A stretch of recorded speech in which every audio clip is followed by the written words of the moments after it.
The governor's office says it wants oil companies to expose their accounting and if they're price gouging, to find a way to stop it. Meanwhile, Republicans are accusing his policies of costing consumers and calling for changes to climate-related laws. Standing in front of Highline School District's electric buses, Governor Jay Inslee doubled down on the climate policies he's rolled out and took fresh, direct aim at oil companies. Enormous flood events, melting of the ice sheets. Our nation, our state is under attack by the pollution that comes from the oil and gas industry.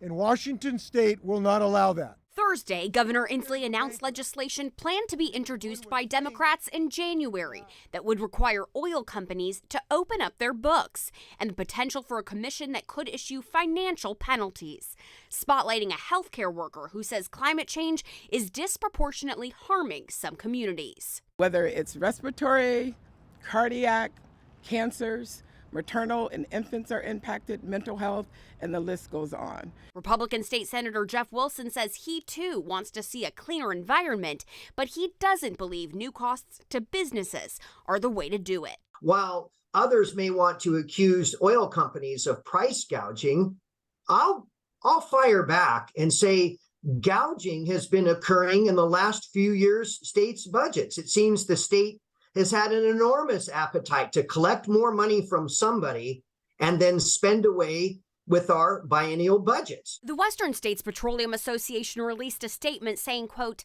WSPA feels that well-designed carbon programs can be important to reducing carbon emissions and that we need to make sure they don't have an undue impact to consumers or the economy. The governor's office responded that all the revenue from the Climate Commitment Act goes back into communities, and it would like to see the industry speak up on reducing emissions and addressing climate disasters. Back to you.